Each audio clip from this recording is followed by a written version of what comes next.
All right, welcome back to Creekside Book by Book. We are jumping into Joshua, and we're going to be going over chapters 1 through 4. And Joshua is a book that has some, from our perspective, some problematic passages. There is a violence and conquest of the land, and a lot of folks in recent scholarship have been wrestling with how do we talk about this in a way that doesn't make God seem like he's just a vengeful and bloodthirsty entity. And so hopefully we'll address that well. Joshua is divided into a few sections. The first section is preparation and into the land. And so we're going to get into the promised land today. And then there's the conquest. And then there is the division of the land, but between all of the tribes, and then a renewal of the covenant. And so the book starts with Joshua trusting the Lord and going forward, and it ends with Joshua calling the people to continue to trust and worship the Lord. And so there's a nice symmetry in the way it is structured in that regard. And so there's some pretty exciting passages in Joshua, and then there are some that are less exciting.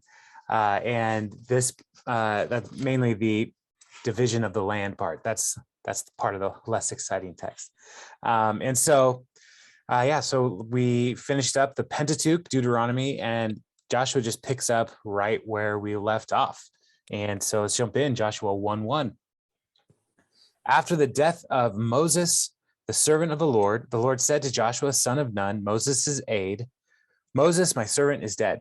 Now then, you and all these people, get ready to cross the Jordan River into the land I am about to give to them. To the Israelites, I will give you every place where you set your foot, as I promised Moses. Your territory will extend from the desert to Lebanon, and from the great river, the Euphrates, all the Hittite country, to the Mediterranean Sea in the east. No one will be able to stand against you all the days of your life. As I was with Moses, so I will be with you. I will never leave you nor forsake you. Be strong and courageous, because you will lead these people to inherit the land I swore to their ancestors to give them. And so as we are walking through the books of the Bible, these early historical books really do a really good job of transitioning from one to the other. And so these references to Moses help us to see a transition of God-ordained leadership between Moses and Joshua. And Moses knew that he wasn't going to get into the promised land. The Lord called Joshua, raised Joshua up, and even called him out and said, Moses, appoint Joshua before all the people. And so we went over that, but now is the moment that they have been waiting for, this fulfillment of the promise that God is going to bring the people back into the land that he had promised to give to Abraham. And these dimensions of the land are bigger than Israel ever became. This is God's vision for what they could do is bigger than they were ever going to be, but also bigger than Joshua could accomplish in his lifetime. And even when we get to the end of Joshua, there's still notes about how there were still these other nations in the land that the people did not drive out. And so when we look at some key words here, this idea of Joshua being a servant, or Moses is the servant of the Lord, but Joshua is Moses' aide. And those are different words in Hebrew. And so there's a distinct relationship that is being communicated, that Moses had a closer relationship to the Lord than Joshua did. And so just something to note, Moses is a very unique person in the Old Testament, and no one else really ever got to that level of communication with Joshua, or with the Lord. And so as we are also looking at this, we want to key in on that idea of promise. This is the land that God had promised. And so now he's fulfilling his promises. And some of the elements of this is like, yes, God says he's going to give them the land, but the people also need to participate in the taking and obeying the Lord. Those are key principles here in the book of Joshua, that they are going to do what God is calling them to do. And so while the Lord has the power, he could have completely just eliminated these nations in his own strength. He also wants the people to like partner with him in the working of securing the land. And the other piece here in this promise is all the places your feet touch, I will give to you. So everywhere you go, all this land that you can walk upon, the Lord is saying, I want you to have it. And so there's a bigger vision of what God can do than what we may even be considering. And I also love this image, I will be with you. And it's reminiscent for us later on in the New Testament. When Jesus is returning to the Father, in the end of Matthew, his commission to the disciples is go into all nations. And surely I will make disciples, baptizing them, teaching them to obey. And I will be with you always to the very end of the age. And so where the people of Israel were called to come into the land, and everywhere they go, the Lord is promising to give to them. Now Jesus is saying, all authority in heaven and earth has been given to me. Therefore, go and make disciples. And so everywhere the Lord sends his disciples, he is with us the way the Lord was with Joshua and the people of Israel. Here, Jesus is with followers of Jesus, his disciples, even now. And so because the Lord is with Joshua, he's calling him to be strong and courageous, knowing that it is the Lord who goes ahead. It's the Lord who fights the battles. And so for followers of Jesus, we can have that similar confidence that it's the Lord who goes ahead of us. And so we can walk into the land before us and still call upon him to be with us. So verse 7, be strong and very courageous. Be careful to obey all the law my servant Moses gave you. Do not turn from it to the right or to the left, that you may be successful wherever you go. Keep this book of the law always on your lips. Meditate on it day and night, so that you may be careful to do everything written in it. Then you will be prosperous and successful. Have I not commanded you? Be strong and courageous. Do not be afraid. Do not be discouraged, for the Lord your God will be with you wherever you go. Again, the call to be strong and very courageous. And there's the key element here. Moses is the lawgiver that we see throughout the Pentateuch. And now they have a text, a book of the law, a scroll of the law, where they can see, what does God desire of us? How does he call us to live in this world? And so the call for Joshua as the new leader is to meditate on the law and talk about it, speak about it. And I was listening to a teacher talking about the call to meditate on the word of God. And one of the ways that the word in Hebrew, it is also used to think about like how like a dog chews on a bone, like gnawing on it. Like meditating is not just I think about it, but like really like working with it and chewing on it and like letting it like digest in you, and not just head knowledge, but like incorporate it into your whole self, is how we are to think about meditating on the law. When you look to Psalm 119, where the psalmist, it's the longest passage chapter in the Bible, and the psalmist talks again and again and again how wonderful it is to meditate on God's law. And we just finished all the books of the law, and very rarely do I hear followers of Jesus thinking about like, yeah, I really need to meditate on the law. But it would be good for us, even though like all of the law is not something that followers of Jesus, like we don't follow all of the sacrificial system because Jesus already accomplished it. But we should still meditate on the why of it and let it be a part of us. And so from the law, then the people of Israel, as they follow after God's law, they obey it, they walk the path that God has called for them. And he is going to promise to be with them, promise to continue to provide and lead them to a victory and to prosperity. And so one of the things that we should recognize, though, like just being a good person is not what Joshua is being called to here. And so he's called to obey and meditate on God's instruction, but that's not going to be the ultimate reason why he succeeds or fails. His success is because God is with him, and God is the one who enables him to obey the instruction. And so we should also keep this in mind, that we are far from perfect. It is not our righteousness that leads us into any kind of victory, but recognizing that we should let the Lord so permeate our lives that his presence is what secures victory for us again and again. And so this is the opening of the book, is really kind of an overview of what's going to happen in the book. There's a little outline, like get ready to go, be victorious, obey the law, obey God's commands, meditate on them, trust him, and serve God. And that's really what the whole book of Joshua is going to be focusing on, those different elements. So in verse 10, so Joshua ordered the officers of the people, go through the camp and tell the people, get your provisions ready. 3 days from now, you will cross the Jordan here to go in and take possession of the land the Lord your God is giving you for your own. But the Reubenites, the Gadites, the half-tribe of Manasseh, Joshua said, remember the command of Moses, the servant of the Lord, gave you after he said, the Lord your God will give you rest by giving you this land.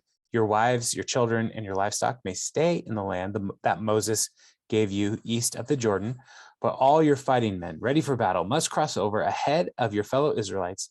You are to help them until the Lord gives them rest, as he has done for you, and until they have taken possession of the land the Lord your God is giving them. After that, you may go back and occupy your own land, which Moses, the servant of the Lord, gave you east of the Jordan toward the sunrise.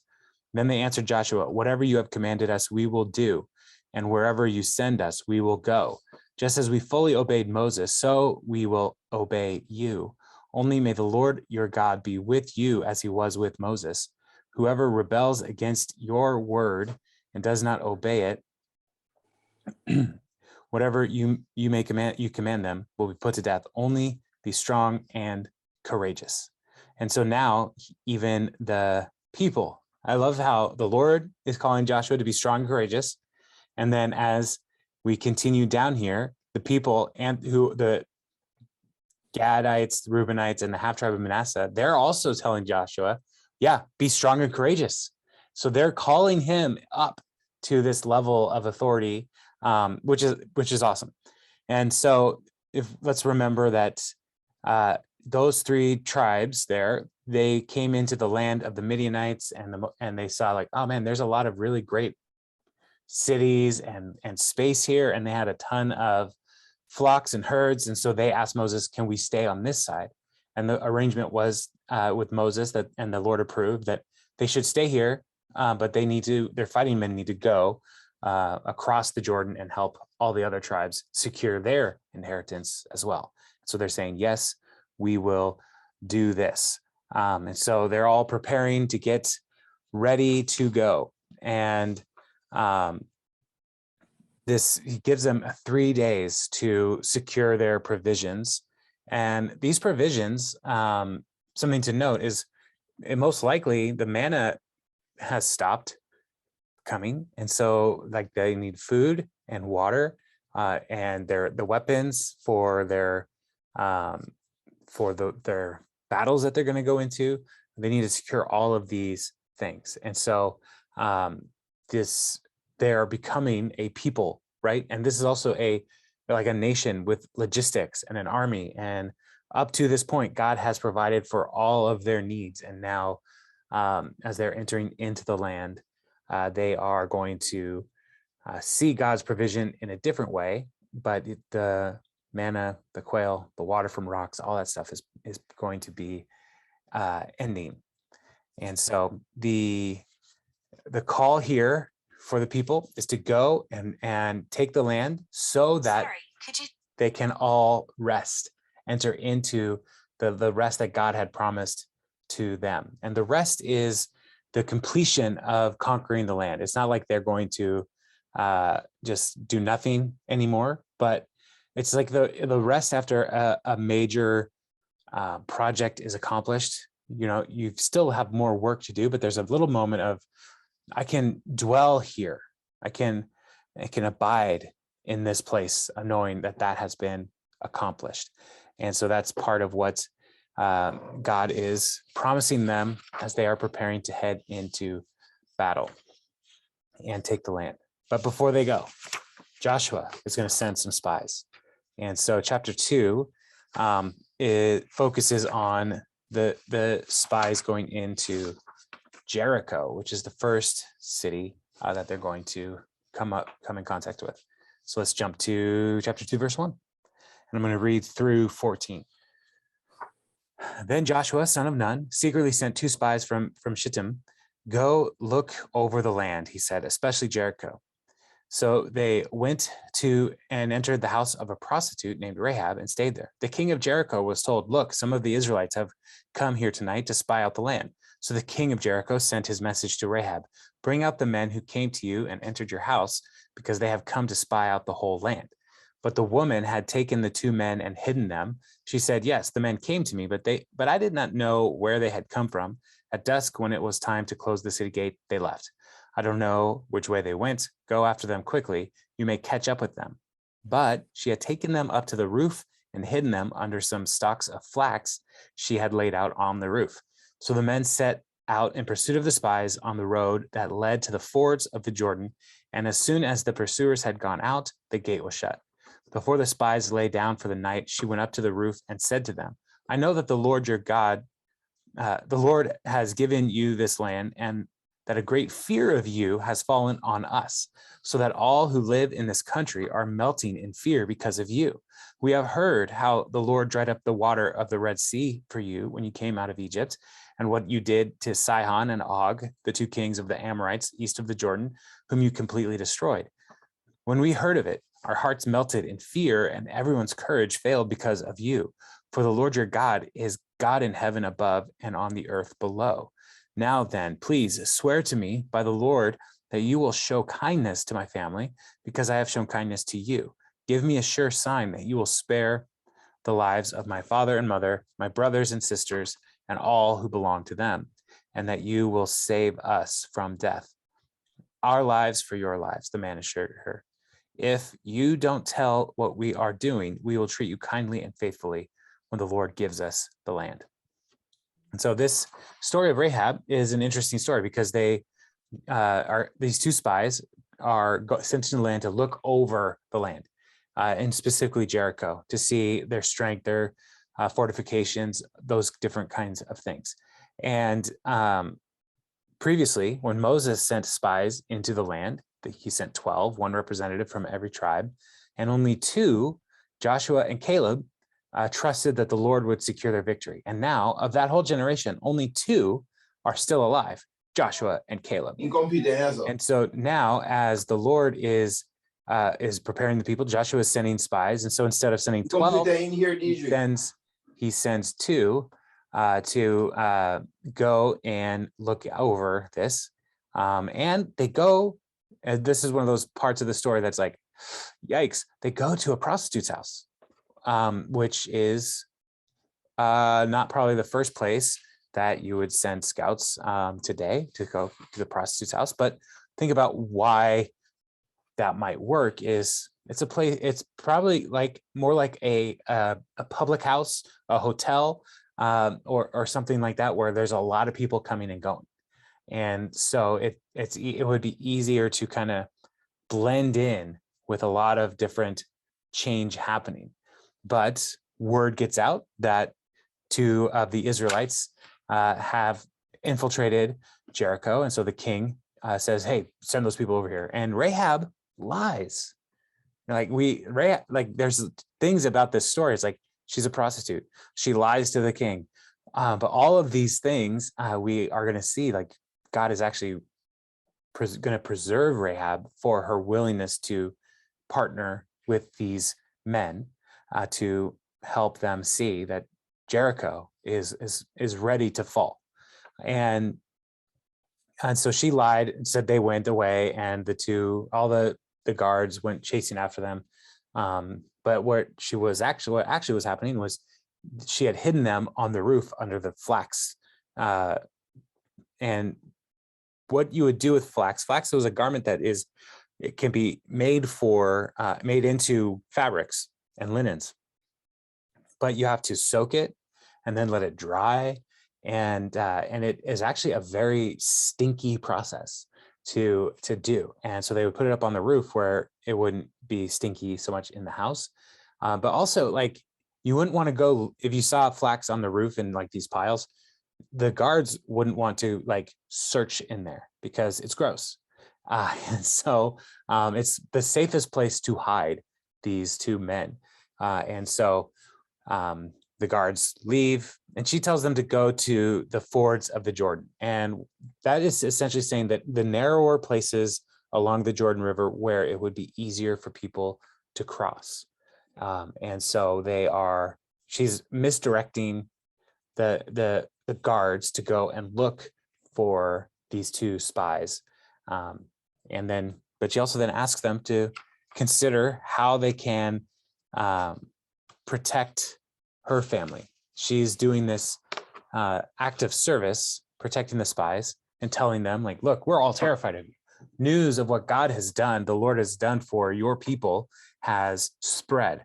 And so Jericho is afraid. Jericho, everybody, their courage has melted.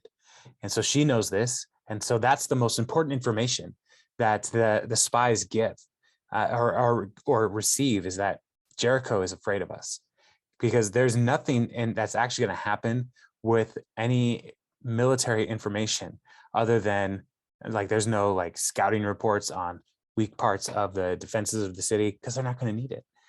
All they need to know is that Rahab, how do we protect Rahab and commit to rescuing her and her family?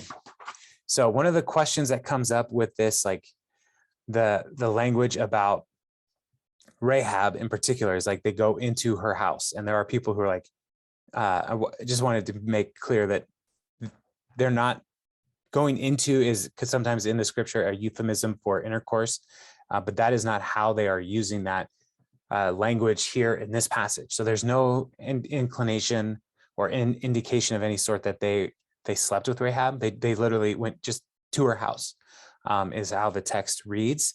And so they are going to hear her oath. They say, please protect my family. And they say, our life for your life. You saved us, so we will partner with you. And as we look, and we'll see in the future, like the Rahab's family, like actually gets brought into the line of Christ. There's this past life of Rahab, but God is also creating her, bringing her into his family, into the people of Israel, which is awesome, because we need to remember that is what God does. The people who are willing to submit their life and their loyalty to the Lord, like God makes a way for them to be a part of his family. And so there's room for people with all kinds of pasts, all kinds of stories, who are able to be transformed by God. So they commit to being a part of rescuing her life and her family. And so she let them down by a rope through the window, for the house she lived in was part of the city wall. And she said to them, go to the hills so the pursuers will not find you. Hide yourselves there 3 days until they return, and then go on your way. And now the men had said to her, this oath you made us swear will not be binding on us unless when we enter the land, you have tied the scarlet cord in the window through which you let us down. And unless you have brought your father and mother, your brothers, and all your family into your house, if any of them go outside your house into the street, their blood will be on their own hands. We will not be responsible. As for those who are in the house with you, their blood will be on our head if a hand is laid on them. But if you tell what we are doing, we will be released from the oath you made us swear. Agreed, she replied. Let it be as you say. So she sent them away, and they departed, and she tied the scarlet cord in the window. When they left, They went into the hills and stayed there 3 days until the pursuers had searched all along the road and returned without finding them. Then the two men started back. They went down out of the hills, forded the river, and came to Joshua, son of Nun, and told them everything that had happened to them. They said to Joshua, "The Lord has surely given the whole land into our hands. All the people are melting in fear because of us." Now, there's a detail in this section that is important. The house, Rahab's house, was in the walls of Jericho. And spoiler alert, the walls of Jericho are going to fall down. What we need to recognize is living in the walls, is telling us something, that these walls are big enough for houses for people to live in, and they will make that detail later on as we talk about Jericho next week. But this house is big enough. The wall is big enough to house people, and these houses would be secure places for people, that it was a benefit to live in the house for the city as well, or live in the wall for the city as well as the residents, because it was the most secure place. And so their commitment is like, you bring all your family and you tie this cord around your window, and everybody in the household will be okay. But if they're not in the house, like, we can't control that. And so they agree to do this. But then she also gives them more suggestions, like, go hide for 3 days because the people are going to be looking for you. Go hide in the hills and then cross the river. Don't just go right back to Joshua, to the people of Israel. And so they do all of this.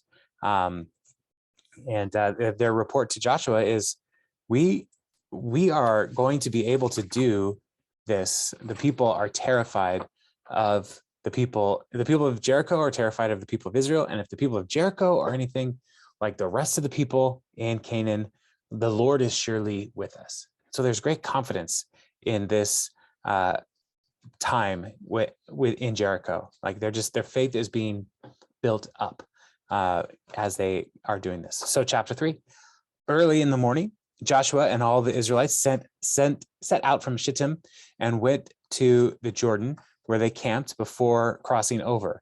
After 3 days, the officers went throughout the camp, giving orders to the people. When you see the ark of the covenant of the Lord your God and the Levitical priests carrying it, you are to move out from your positions and follow it. Then you will know which way to go, since you have never been this way before. But keep a distance of about 2,000 cubits between you and the ark. Do not go near it. Joshua told the people, consecrate yourselves, for tomorrow the Lord will do amazing things among you. And Joshua said to the priests, take up the ark of the covenant and pass on ahead of the people. So they took it up and went ahead of them. And the Lord said to Joshua, today I will begin to exalt you in the eyes of all of Israel, so they may know that I am with you as I was with Moses.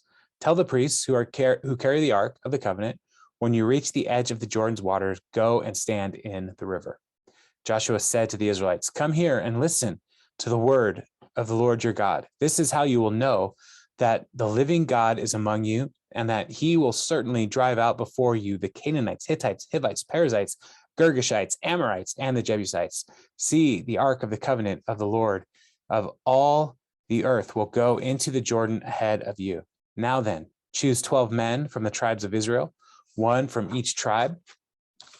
And as soon as the priests who carry the ark of the Lord of all the earth, set foot in the Jordan, its water is flowing downstream, will be cut off and stand up in a heap. So the people broke camp to cross the Jordan. The priests carrying the ark of the covenant went ahead of them.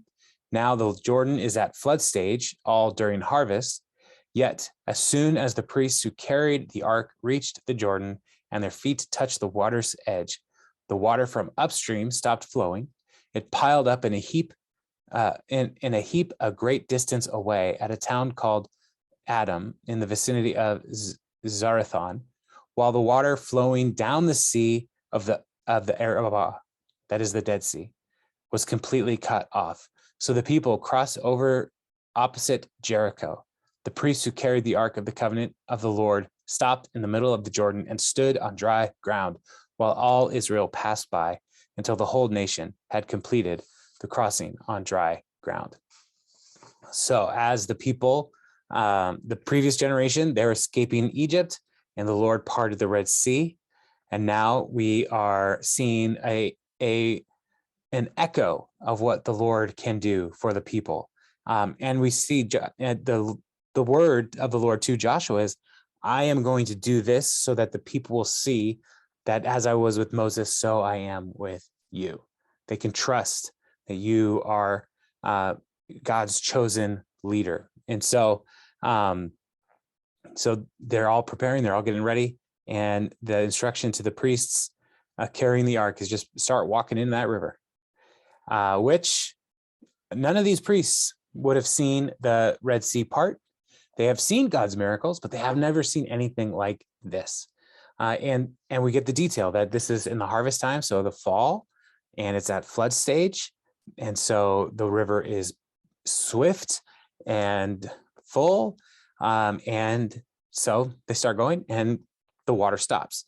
And we get this detail. It's going to be piled up in a heap, but it's not piled up in a heap right here. It's actually a couple miles north in this town called Adam. And we don't know exactly where this is, but there's some different parts of the Jordan where it's narrower, but there's also these ravines that come down, and where there could have been some mudslides is what people are saying. Like maybe a mudslide happened and that caused the river to stop downstream and then created some flood stage situation out into Adam.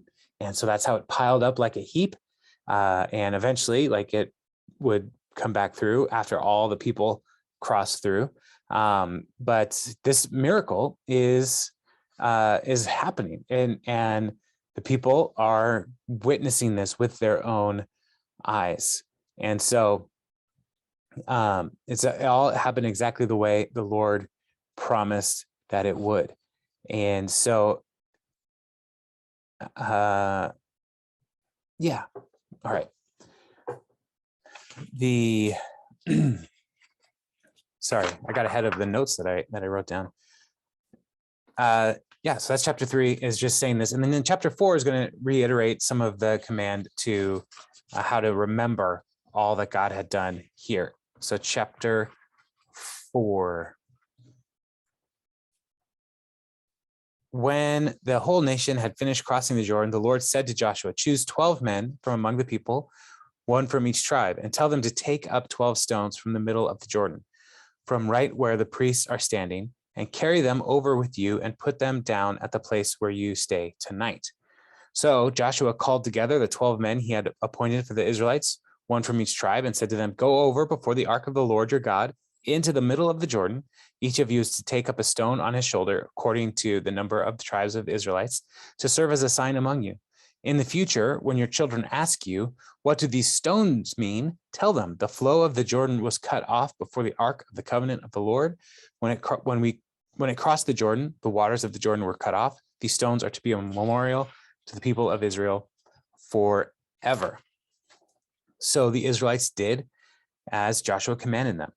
They took 12 stones from the middle of the Jordan, according to the number of tribes of the Israelites, as the Lord had told Joshua, and they carried them over with them to their camp, where they put them down. Joshua set up 12 stones that had been in the middle of the Jordan at the spot where the priests who carried the Ark of the Covenant had stood, and they are there to this day. Now, the priests who carried the Ark remained standing in the middle of the Jordan until everything the Lord had commanded Joshua was done by the people, just as Moses had directed Joshua. The people hurried over, and as soon as all of them had crossed, the ark of the Lord and the priests came to the other side while the people watched. The men of Reuben, Gad, and the half-tribe of Manasseh crossed over, ready for battle, in front of the Israelites as Moses had directed them. About 40,000 armed for battle crossed over before the Lord to the plains of Jericho for war. So this practice of setting up memorials is something that is important. So they are told to get 12 stones from the middle of the river and bring them over. And so then they had them set up so that it created a monument to help the people remember. Now, monuments are something that we are familiar with in our country. We have monuments all over the place. And sometimes these monuments are very significant. And sometimes monuments are like something that we just kind of take for granted in our culture. But the specific instructions here are to remember that in the future, your children, your grandchildren are going to ask you, why are these stones here? What is this about? Because they clearly were not there naturally. They were set up somehow. And so the people were to remember.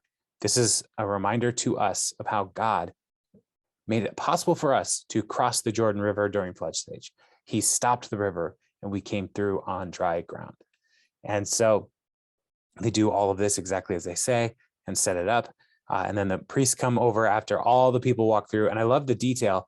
The people hurried through because how sure are you how long about the length of how long the water is going to stop? Right. And so the people didn't dilly-dally. They hurried through. Like, there's a river here. We need to get through this. And so they hurry through. And as the priests leave, the water starts flowing again. There's also an important detail in here because the people who are leading the vanguard into the land are the fighting men of Reuben, Gad, and the half tribe of Manasseh. The people who are staying, the families are staying on the other side. They're leading the way into the land that God has promised. And so they are armed and ready for war as they are sending themselves, or going ahead.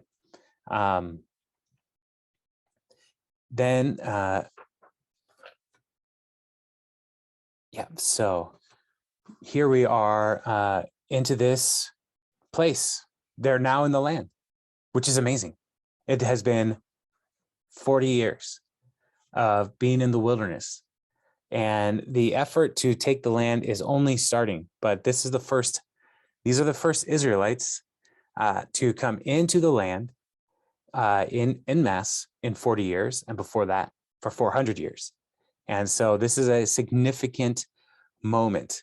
And they are, they have not had like tons and tons and tons of military training. They have been nomads, and now they're going to become an army for the Lord. And they've had battles, but now it's like, this is a focused effort to go and conquer. And as all of these miracles are happening, verse 14 reminds us that that day, the Lord exalted Joshua in the sight of all Israel, and they stood in awe of him all the days of his life, just as they stood in awe of Moses.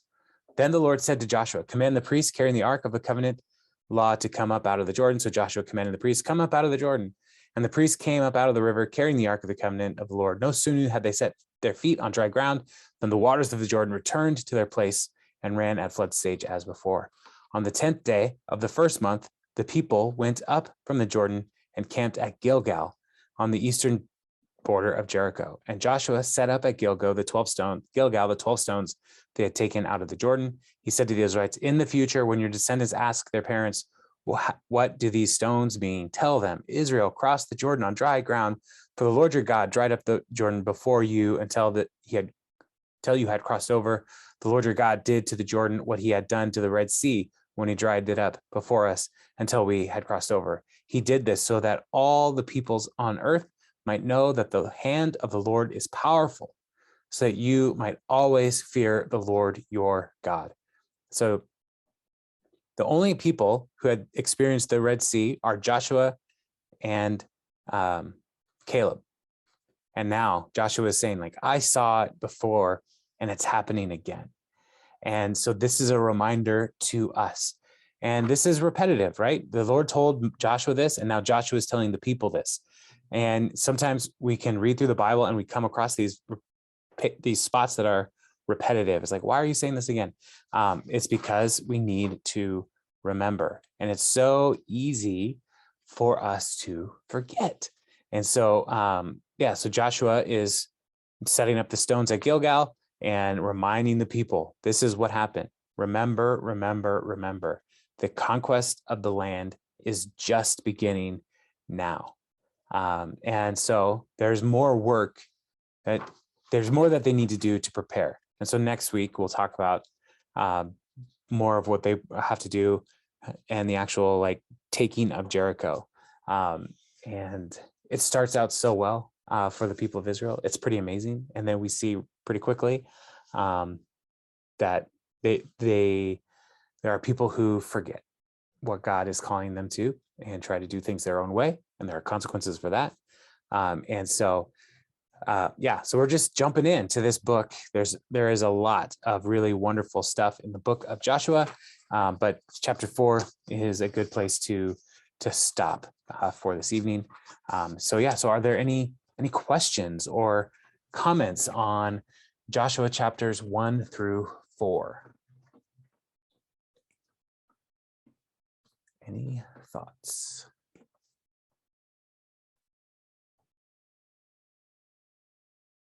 All right, nailed it. If there are no questions, then you can tell some jokes or something. But I have a comment on that. The red cord. Yeah. Rahab puts on there around the thing. Very kind of makes me reminiscent of the Passover. Is there any symbology between the two? Has any scholars ever talked about that? That's a good question. They're a good piece of information. It's not necessarily tied to the Passover as much as like the red would just stand out on the wall, right? But there is a theory that people put out this is popularized by people like Charles Spurgeon, who say that throughout the Old Testament, there is a scarlet cord leading to Jesus. And so this is one of the ways that they like get to that, like the Lord desires to save people. And so this scarlet cord that Rahab ties to the window is one more indication of the Lord's gospel and desire to rescue people from the nations. And so looking for that scarlet cord of redemption, of gospel truth throughout the Old Testament then is something that a lot of people do. And you can see things where it's like, Jesus fulfilled that, Jesus fulfilled that, Jesus fulfilled that. And so we should recognize those things when we see them, but also keep in mind that the people who are reading this, the original audience, did not have that in mind. Like that's a Christian reading back into the text through the lens of Christ. And so we can do that, but we also need to remember, like, what did this mean for the original people? And hold those both in harmony with each other. So it's not necessarily tying to the Passover as much as just we want to be able to clearly see what the window is. But then it is a sign to us about, God is a God who saves. So interesting that it was scarlet, though, just like the saying, though our sins were scarlet. Yes. Interesting for them to pick. Yeah. So, but the Passover, they would have been more intentional about that. If they wanted us to zoom in on Passover, they would have used more, they probably would have used language about blood or tying it to your door frame. Like those kinds of things would have been more, would have given us more reason to think, oh yeah, that could be about the Passover. So yeah, that's true. All right. The first thing that stood out was like scarlet. Why did they pick that color of all things? Yeah. And I think the best thing to say is just visibility. Sure. Just to see it. So Tony, I see you've raised a hand. Yeah, just maybe I missed it. Maybe I'm I'm forgetting, but how come you said only 2 people remember the Red Sea, crossing the Red Sea, Joshua and someone else? Caleb. Where did the 1 million people go? They died in the wilderness.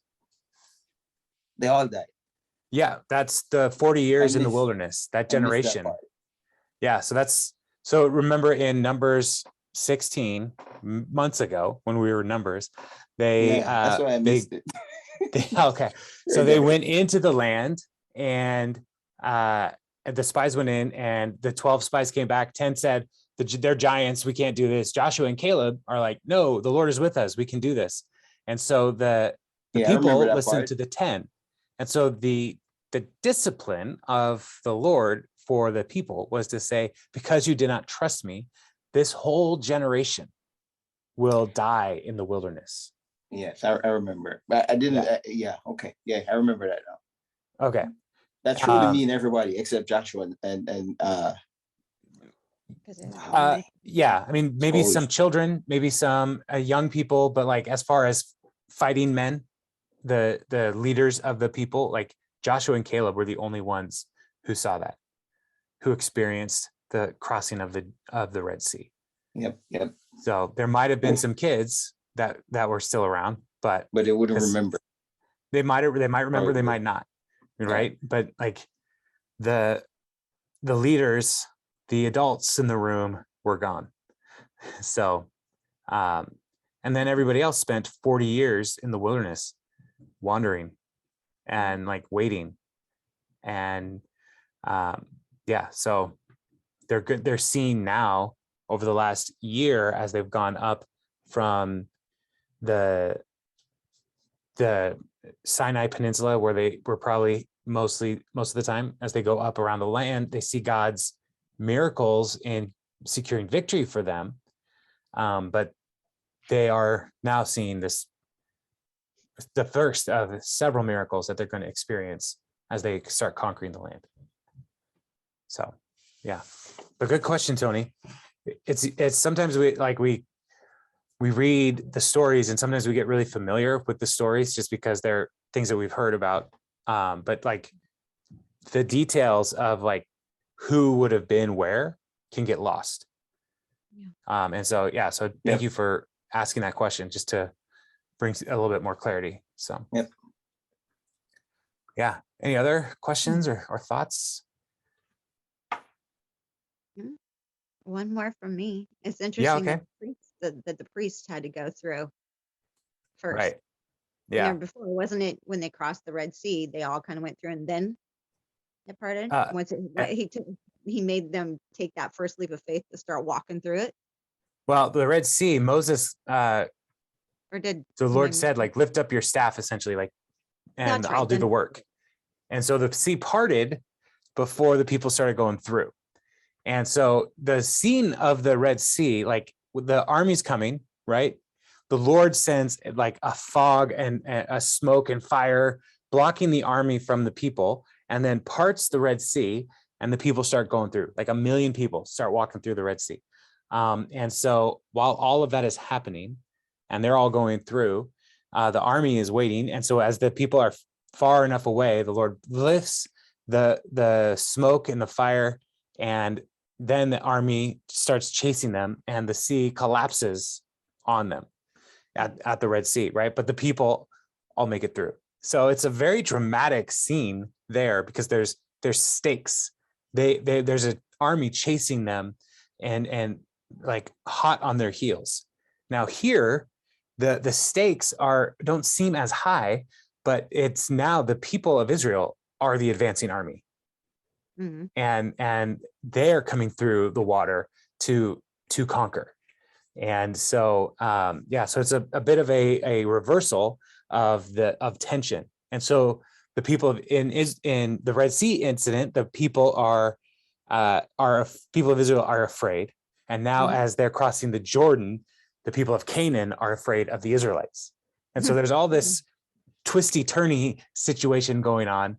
That is it's a more the people of Israel they're ready for what God is going to do, which is a different place than they were 40 years ago.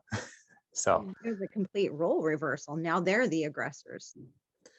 Yeah, and that's one of that term that you just used is one of the words that people like. One of the things we have to wrestle with now is like, because we're going to read about essentially genocide. Yeah, and it's intense. But as we do this, I want us to remember that the land is God's, and He determines who lives where. Is part of the understanding that the people of Israel had, but also the Lord is grieved at the immorality and just the sinfulness of what the people in Canaan are doing, and the idolatry and their worship practices, that human sacrifice, all this different stuff that's happening in the land that God had promised to Abraham. And so while it seems like this is just unfair for us, but God's righteousness calls for justice against the wickedness of the people in the land right now. Not right now, I'm saying in the time of Joshua. And so we have a 21st century perspective looking backwards, and the people of Israel have their own time period and understanding the ways of God and his call to purify the land. And so we have to kind of hold those things in tension as well. Like the Bible's going to say what it's going to say. And so we don't have to excuse it. We don't have to apologize for it, but we also have to recognize that we don't know everything. We are not God. And while this was what God called the people of in Joshua's time to do, it is not what God is calling Christians to do. No. He's not calling us to go and conquer. He's not calling us to go and raise up armies to take the land. That's not at all what God is calling us to do.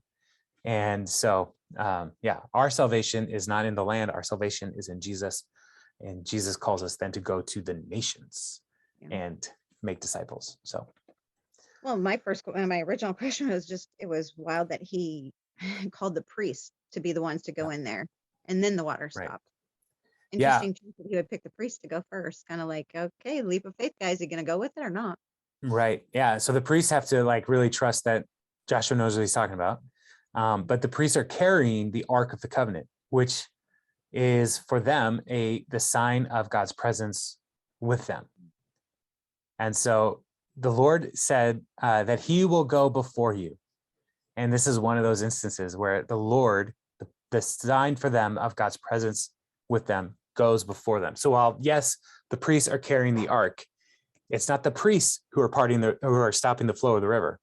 It's the Lord who's doing that. And so the ark is the sign for them. God is with us. And so where it goes, amazing things happen. So, but that first priest who stepped in and the water stopped, like right as he put his foot in the water, like that must have been pretty crazy. One of those moments, want to get him away moment. You can hear the crickets chirping. Yeah. But then also think upstream as the water starts flooding. And Adam, the town of Adam, like, what's happening right now? Where is all this water? Like, why is the river doing this? Like, there are repercussions that like we might not think about, but God had all of this stuff worked out. And so whether it was only God stopping the water and that's where it flooded, or if there was a landslide that stopped the water, whatever happened at just the right time, the water stopped. And so that's pretty amazing. And at just the right time, the flow started again. Yeah. Imagine once they got to the other side too, instead of the crickets chirping, they were like, did you see that? Can you believe this? Oh my gosh. Yeah. It would have probably been a pretty excited time. If we remember back to when they crossed the Red Sea, they worshiped God and they celebrated his rescuing work in Exodus there. And so I'm sure they were doing a lot of that again in this moment. And so Joshua rallies them and reminds them, like, this is what God has promised. This is him at work. And it is it's a day of victory for all the people. So, yeah. Any other thoughts or questions from these 4 chapters?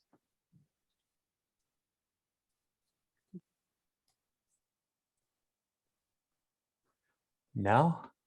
All right. Excellent. Can I do one more then? Sure. Yeah. Interesting that when they picked up the rocks, I never caught this before.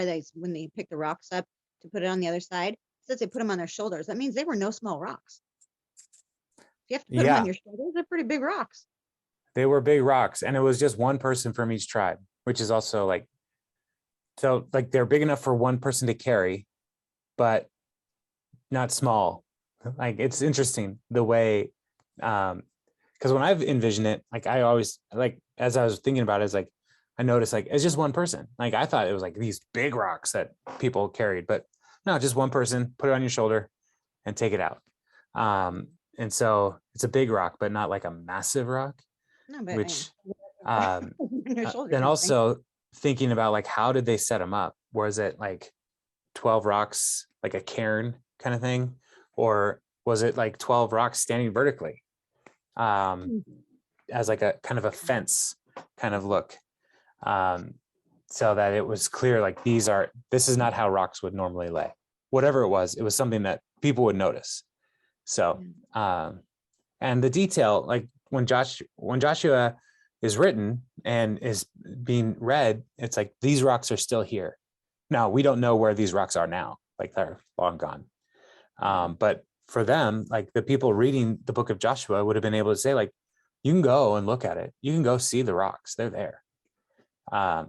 And that's the power of monuments, that, when you go to a battle site or battleground in the US for the Civil War, like go to Gettysburg, and like there are monuments all over that are saying, like, this is where this happened, this is where this happened, this is where this happens, because it's important to remember history. And so this is one of those times where it's like, remember our history, remember what God has done for us.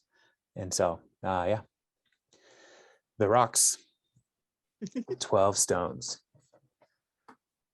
All right. Sorry, I commandeered. What's that? Sorry, I commandeered most of the time. Oh, no, tonight. it's fine. Sorry, These guys. are great. These are all good questions. I love questions. So, and if I don't have a response, I will say, I don't know. So I'm totally fine with the answer. I don't know. I love all your questions, Carrie. Well, thank you, Lizzie. And especially on the past ones where I couldn't really chime in. You just really answered or asked all the things that I was curious about. So I appreciate that. Very Well, good. cool. I'll zip it and let you do the questions next time, Lizzie. Okay. Like I can learn from you. Well, yeah, that's part of the fun of this, is we can all learn from each other. And so, yeah, it's helpful. Lizzie and Stephanie, you guys you jumped in just last month or December. And it's been great to like be able to say, like, yeah, you go back and see what you missed. It's all there for you. And so my hope is that we will have this as a resource for years to come. And people just say, like, hey, I have a question about the book of Leviticus. And y'all can be like, oh, I know a place where you can learn some stuff about Leviticus. So which if that happened, please tell me if someone's like, I'd like to learn about Leviticus, because not a lot of people are eager to do that. So It's kind of a long chapter. yeah, Leviticus was long. You want to learn more about sacrifice and skin disease? It's fun. Yeah, make sure you don't bring your lunch during that time frame, because you might not want to eat it. Yeah. Yeah. Well, y'all, I am so glad to be back in the rhythm of book by book. And so the spring quarter in groups will probably get us into, I'm hoping we'll get through Ruth, at least in the spring quarter. So Joshua, Judges, and Ruth.